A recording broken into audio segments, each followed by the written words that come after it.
Welcome students. आज हम बात करेंगे एडवांस टॉर्क की।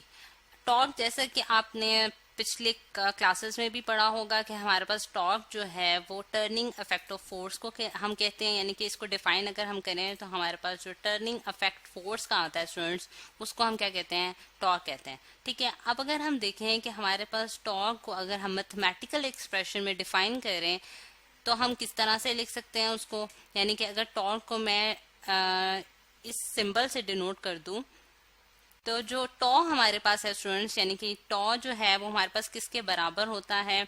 हमारे पास एफ क्रॉस आर के बराबर होता है। अब फोर्स और इनटू मतलब कि ये डिस्टेंस हमारे पास जो कि परपेंडिकुलर डिस्टेंस कहलाता है। अब ये चीज हम जो है ये किस तरह से समझ सकते हैं, उसके लिए मैं आपको एक डायग्राम दिखाती हूँ स्टूडेंट्स की। ये हमारे पास एक डायग्राम है जिसमें हमें टर्निंग इफेक्ट ऑफ फोर्स को जो है वो डिस्प्ले किया गया है। अगर आप देखें कि हमारे पास एक स्पैनर है, यानी कि नट जो हम जिससे टाइट कर सकते हैं उसको हम क्या कहते हैं? स्पैनर कहते हैं। और स्पैनर के जरिए अगर हम नट टाइट कर रहे हैं तो उसमें भी एक टर्निंग इफेक्ट प्रोड्यूस हो रहा है, जिसे इस एरो हेड से जो है वो दिखाया गया है। अगर आप देखें कि हमने जो फोर्स अप्लाई की है वो इस पॉइंट पे अप्लाई की है, जो कि हमारे पास मतलब कि उसकी जो डायरेक्शन है वो हमारे पास ये है।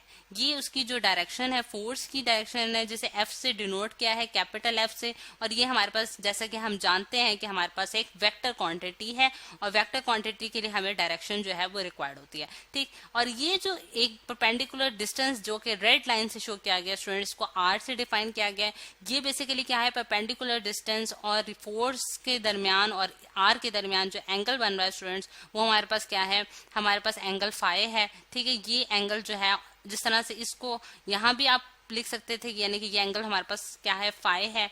और ये line of action of force जो है इसको दूसरी तरफ भी बना के दिखाया गया है ताकि मतलब कि आपको इसकी क्लैरिटी हो सके।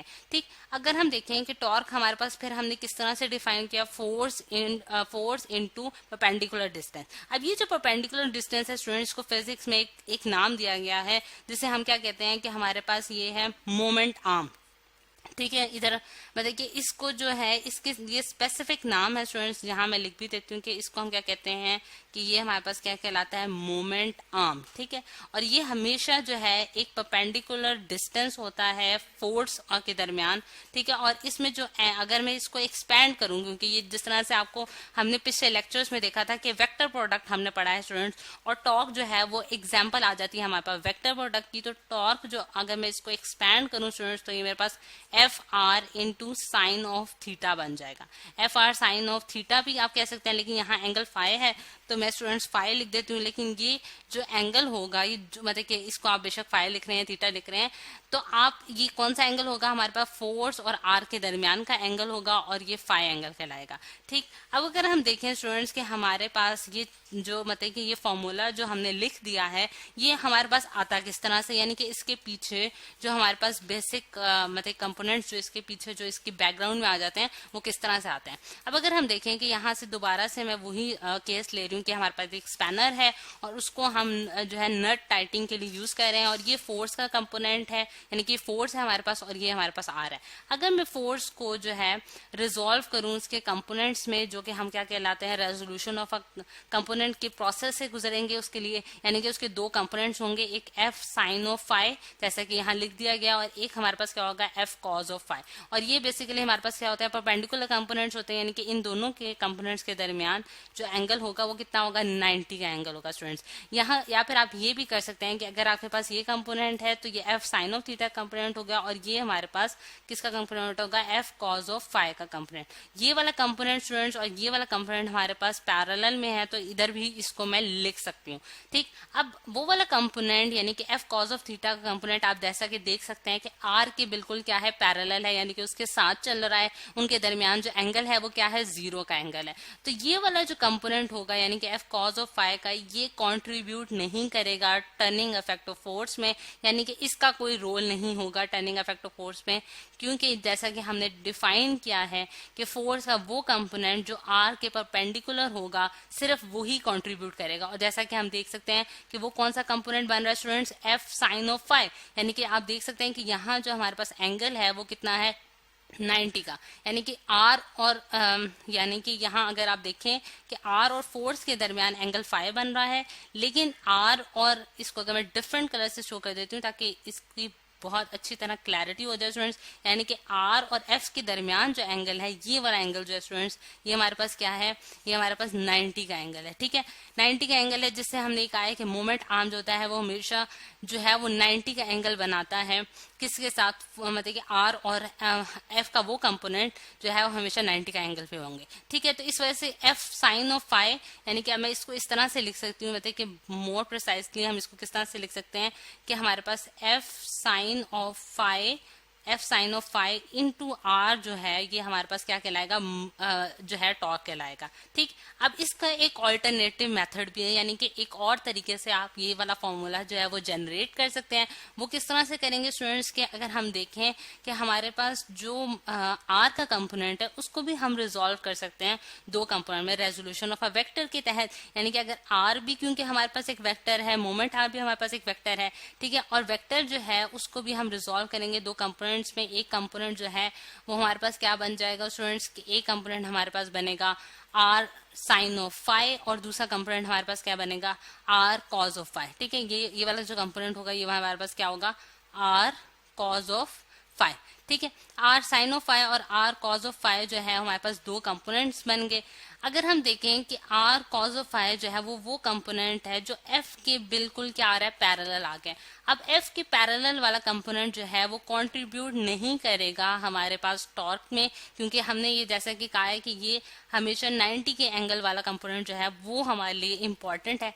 तो इसलिए अगर हम टॉर्क को ऑल्टरनेटिव मेथड के जरिए निकालें तो हम क्या करेंगे, एफ इंटू अब आर का वो वाला कंपोनेंट जो कि एफ के परपेंडिकुलर हो, तो एफ के परपेंडिकुलर वो कौन सा कंपोनेंट है, वो स्टूडेंट्स ये वाला कंपोनेंट जो कि आर साइन ऑफ फाई है।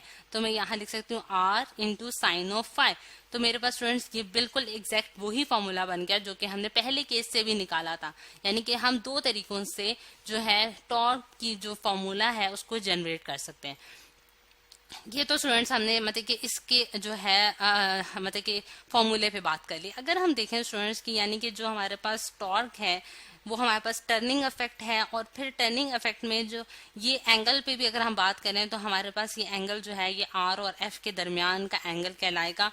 और अब इसकी अगर हम डायरेक्शन की बात कर लेते हैं, क्योंकि ये एक वेक्टर क्वांटिटी है। ठीक है, टॉर्क हमारे पास क्या है, एक वेक्टर क्वांटिटी है और ये वेक्टर प्रोडक्ट है बेसिकली मोमेंट आर्म और फोर्स का, जो कि हमने पढ़ा है। तो इसकी डायरेक्शन क्या होगी, अब डायरेक्शन जो है जैसा कि वेक्टर प्रोडक्ट वाले टॉपिक में भी आपने देखा था कि हम किस तरह से वेक्टर प्रोडक्ट के की मतलब कि डायरेक्शन किस तरह से निकालते हैं उन वेक्टर्स की। तो जैसा कि हमने ये पढ़ा है कि हमारे पास अगर मेरे पास जिस तरह से अगर मैं इधर एक रफ डायग्राम बना देती हूँ कि हमारे पास एक कंपोनेंट मेरे पास ये फोर्स का है, नहीं अगर ये मैं आर का कंपोनेंट कह देती हूँ और ये मेरे पास फोर्स का कंपोनेंट, ये मैं जस्ट एग्जांपल के तौर पे ले रही हूँ, और इन दोनों के दरमियान जो एंगल है वो थीटा का बन रहा है। तो मेरे पास जो डायरेक्शन होगी इन दोनों की वो एन हैट, यानी कि एन हैट से अगर मैं डिनोट करूँ तो वो ये होगी, यानी कि हमारे पास इसकी जो डायरेक्शन होती है स्टूडेंट्स वो परपेंडिकुलर टू द प्लेन होती है जिस प्लेन में आर और एफ जो है वो लाई कर रहे हो, यानी कि जिस प्लेन में आपने आर और एफ रखे हैं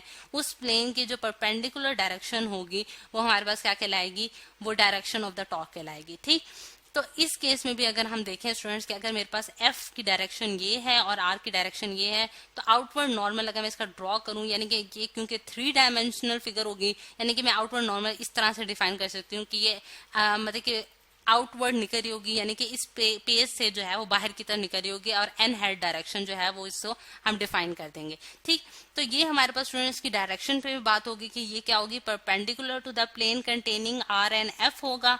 ठीक, और फिर उसके बाद अगर हम इसकी यूनिट की बात कर लेते हैं स्टूडेंट्स, यानी कि यूनिट की बात कर लेते हैं कि हमारे पास इसका यूनिट क्या होगा।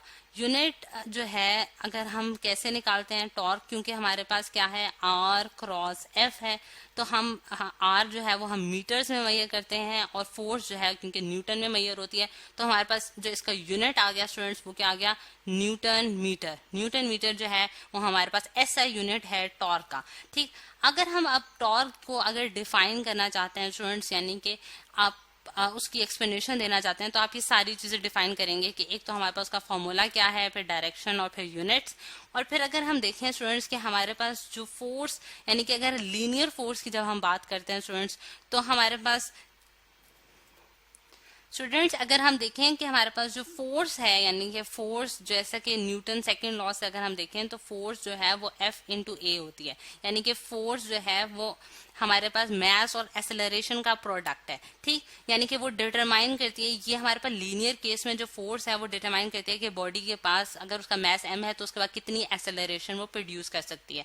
इसी तरह जो हमारे पास स्टूडेंट्स टॉर्क है, टॉर्क जो है वो हमारे पास बताती है कि एंगुलर एक्सेलरेशन क्या होगी, यानी कि उसका टर्निंग इफेक्ट क्या होगा बॉडी का, ठीक है। और उसमें यानी कि आप यहाँ लिख भी सकते हैं कि वो हमें डिटरमाइन करेगी कि हमारे पास एंगुलर एक्सेलरेशन कितनी है बॉडी में, ठीक है। एंगुलर एक्सेलरेशन जो है उसको बताती है कि किसी बॉडी में कितनी एंगुलर एक्सेलरेशन प्रोड्यूस होती है। यहाँ मैं डायरेक्टली क्वेश्चन का साइन डाल रही हूँ क्योंकि ये directly related to angular acceleration है। और अगर कोई बॉडी रेस्ट में है, यानी कि वो रोटेट नहीं करी या मूव नहीं करी, या फिर अगर हम ये कहते हैं कि अगर वो रोटेट कर रही है लेकिन उसके पास यूनिफॉर्म एक्सेलरेशन है, यानी कि जिस तरह से मैं कहती हूँ कि एक बॉडी सर्कुलर मोशन में मूव कर रही है, क्योंकि सर्कुलर मोशन में हम ये कहते हैं कि हमारे पास एंगुलर एक्सेलरेशन यानी कि किसी एंगल के तहत वो मूव कर रही होती है, ठीक। और उसके पास अगर वो यूनिफॉर्म एक्सेलरेशन से मूव कर रही है तो फिर उसके पास क्या होगा कि उसके पास जो या फिर उसकी जो एंगुलर वेलोसिटी है वो हमारे पास यूनिफॉर्म हो, यानी कि एंगुलर वेलोसिटी, यानी कि एंगुलर हमारे पास वेलोसिटी क्या होती है, एंगुलर वेलोसिटी हमारे पास क्या होती है स्टूडेंट्स, यानी कि हमारे पास जो एंगुलर डिस्प्लेसमेंट है यानी कि थीटा, जिसे हम एंगुलर डिस्प्लेसमेंट कहते हैं, वो अगर हमारे पास टाइम के लिहाज से जो है वो चेंज हो रही हो तो वो हमारे पास क्या कहलाती है, एंगुलर वेलोसिटी। और अगर एंगुलर वेलोसिटी की वैल्यू कांस्टेंट है, ठीक है, तो हमारे पास क्या होगी, एंगुलर एक्सेलरेशन जीरो हो जाएगी, एंगुलर एक्सेलरेशन की क्या वैल्यू हो जाएगी, जीरो हो जाएगी। तो इस केस में हमारे पास टॉर्क जो है वो जीरो हो जाएगा क्योंकि इसका डायरेक्ट रिलेशन किसके साथ है, एंगुलर एक्सेलरेशन के साथ है। तो ये केस है स्टूडेंट्स की जिसके जरिए हम देख सकते हैं कि फोर्स और जो टॉर्क है वो बेसिकली क्या है, सिमिलर है, यानी कि एक दूसरे का क्या है, एनालॉज है, ठीक है। और एनालॉज यानी कि एक दूसरे के सिमिलर है, और एक जो है वो हमें लीनियर एक्सेलरेशन को बताने में हेल्प करता है और दूसरा जो है वो हमें एंगुलर एक्सेलरेशन बताने में हेल्प करता है। तो ये है स्टूडेंट्स इंट्रोडक्शन टू टॉर्क, जो कि हमने एडवांस में पढ़ा है कि हमारे पास जो है उसमें और क्या क्या चीजें हैं जो हमने देख सकते हैं।